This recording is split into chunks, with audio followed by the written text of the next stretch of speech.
If you've been needing a sign to start your YouTube channel, this is the one. Although it took me 4 long years to do this, after 1 year of posting consistently and being serious about my content, in June, I finally hit monetization. And I have some tips on how newer creators can do this a lot faster than I did. By the way, my name is Iffy and I'm your fellow creator entrepreneur. And if you're someone who's serious about pursuing your dream life this year, this video is a part of a series I like to call the Behind the Dreams, where I share the reality of dreaming big and everything I'm doing to get there. And hopefully through this, you can also see how you can create your dream life too. So be sure to follow along for a new video every single week. So I'm going to cut to the chase. This is exactly how much I made in my first month of monetizing. It was a whopping $157.69, which is not a lot, but it's also not a little. But I want to tell you the real tea, like not the hacks and gimmicks, like exactly what I did, because it wasn't fast, it wasn't quick. And if you're familiar with monetization on YouTube, you know that you have to get to a certain threshold before they pay you. So my first month actually looked something like this, and my second month looked like this. That's why my paycheck was $157, because it was a combination of both of those. Now let's go over some tips that you can use when you're creating your channel so you can get to this point a lot quicker than I did. If I could go back and do one thing, it'd be to commit faster. Like, take this seriously faster. Give yourself a challenge. Like, I'm going to create 100 videos. I'm not going to look back until I've created 100 videos. Make this a weekly, monthly thing that you have to post. I was coasting. I was worrying too much.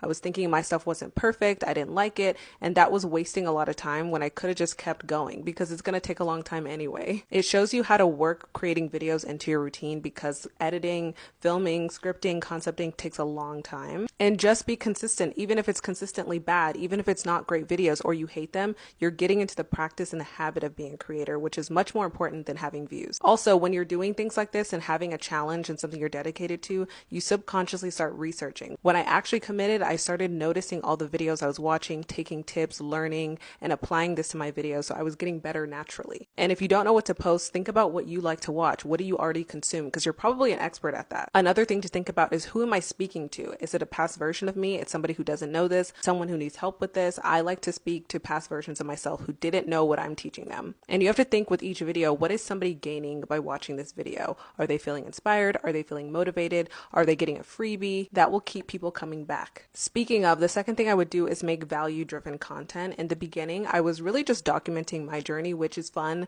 and exciting and cute, and I will always want to look back on my vlogs and things I've done, like traveling. But I find that creators that monetize and get to the point where they have the 1,000 subscribers or 4,000 watch hours are people who are providing value. And as you can see, my most popular videos are things where I'm giving people value. It does require hard work to research. Like, for instance, this podcast video, it took me a while to make sure I was delivering the right information. I had to do research. I had to know the name of everything, but it's also my most profitable video and my most viewed video. What I like to do, because I don't like to just make content just for other people, you can kind of have like an inward outward mix. Like, some videos are very